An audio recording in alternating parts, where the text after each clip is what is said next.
Hello, everyone. This is Jonathan Little, and I'm here today with the 64th episode of Weekly Poker Hand. And in this episode, we are going to be going through a hand that I played in a 5,000 euro buy-in European Poker Tour main event. This hand is actually the third hand of the day, so we are incredibly early.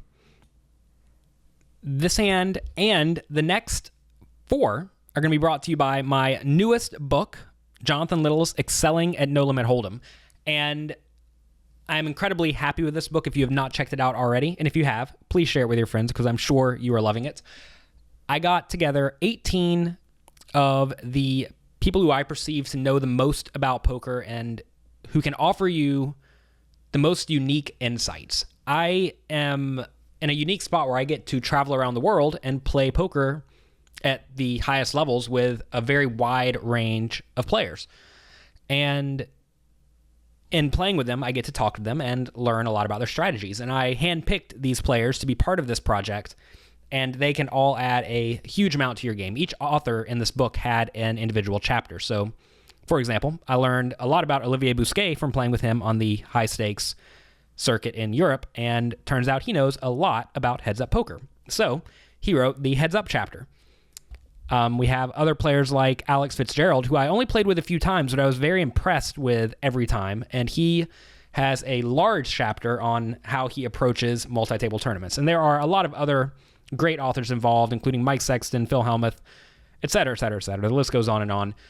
There's also going to be a live webinar that I'm going to do with each of these authors over the course of the next year or so. Each month I'm going to do a free webinar with each author and then a paid webinar with each author. And you can actually sign up for these free webinars at holdembook.com, holdembook.com. Check that out. You can also get the book there. And there's actually a free bonus chapter you can get by going there and signing up to the webinars. So check that out. I am confident that you will learn a lot from this book. I know I sure did in the process of making it. In this hand, we are playing the third hand of the 5,000 euro buy-in European Poker Tour main event. We have pocket jacks on the button. We're playing 75-150, so very early in the day.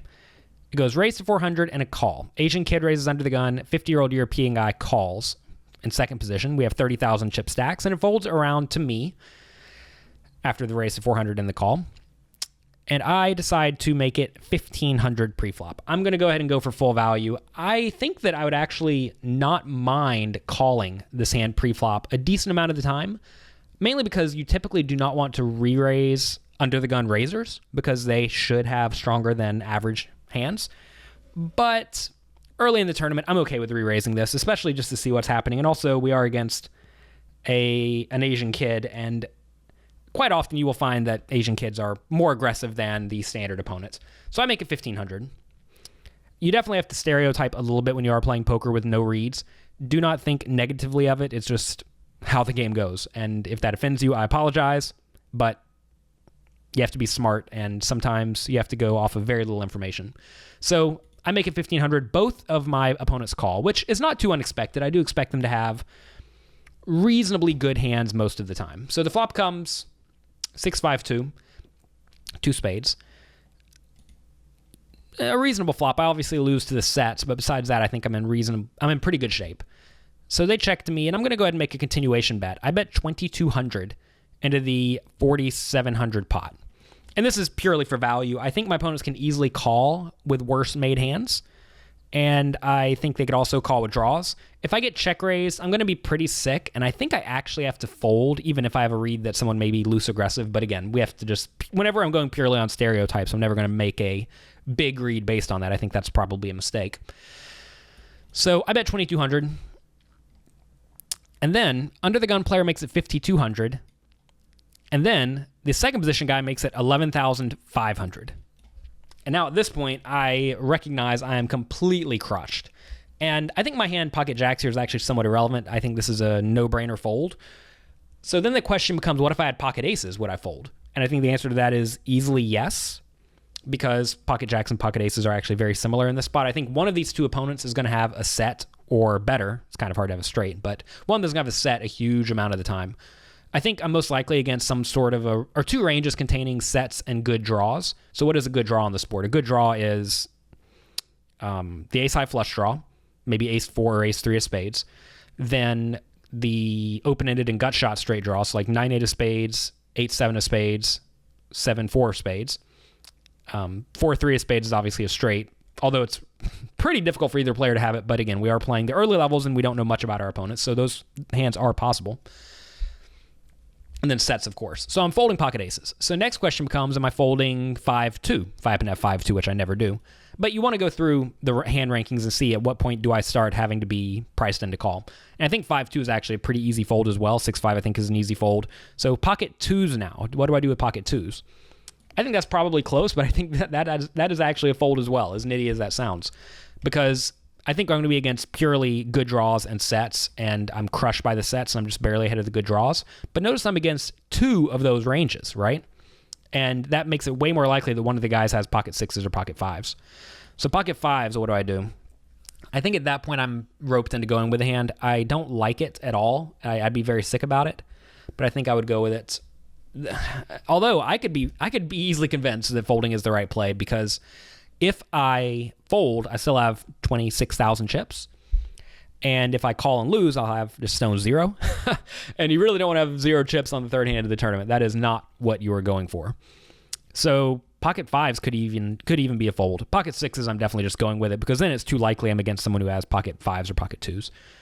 But I think fives is right near the borderline. So anytime you are in a scenario where you are playing for your stack, and obviously I am once it goes 2,000, 4,500, 11,500, or whatever the Asian kid made it, you want to figure out what your range is. That will allow you to play significantly better, because you'll see a lot of guys, they get in the game and they think, wow, I have pocket aces. Pocket aces is great. I'm all in. And then they're all out because aces is never good here. So you want to be thinking about these spots ahead of time such that they don't surprise you when they come up. And in this scenario, when it goes bet, raise, even a bet and a raise, you're sick with your pocket jacks. I don't think I can easily fold the flop. But when it goes bet, raise, re-raise, unless your opponents are absolutely crazy, you have to fold almost everything. And the reason for that is your opponents are risking so much at this point to win so little, especially given that you have very little invested, and two guys have shown a huge amount of interest. So I'd be folding everything pocket twos and worse, and I think pocket fives is very close. So Asian kid does go all in, 50-year-old European calls off no problem, and 50-year-old European shows 9-8 of spades for one of the good spade draws, and the Asian kid shows 4-3 of spades for the flopped straight plus the flush draw. So this is a spot where I actually think the 50-year-old European should have folded. Whenever it goes on the flop, bet, raise, you're, like I said, against a range of one guy who has a lot of sets and straight sets and flush draws, which the Asian kid should have, and that crushes the 9-8 of spades. And then I certainly don't have to have anything great. I have all sorts of stuff. But you really are worried about the Asian kid. If he ever has a set, he's never folding. If he ever has a better flush draw, I don't think he's folding too often, but maybe he would. So maybe there is some merit in raising to make him fold. But once he jams it in, as nasty as it sounds, I think you probably... I don't know. The guy got himself in a pickle, that's for sure.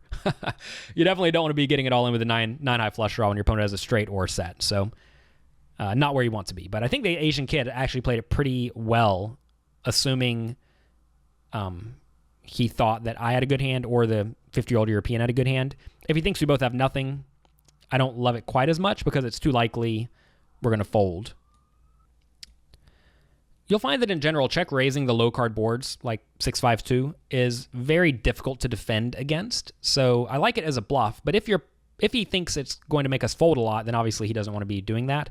But on a board this draw heavy, he's not necessarily doing it because he's afraid of the draws. He's doing it more so because he doesn't want the jack of spades to come off and slow down the action, or the queen of spades to come and kill the action, as it certainly would. So say I had pocket jacks and I bet and he called and the other guy folded, turns the queen of spades, it's going to go check every time, and then the opponent doesn't win very many chips. So a reasonable spot to go ahead and check raise.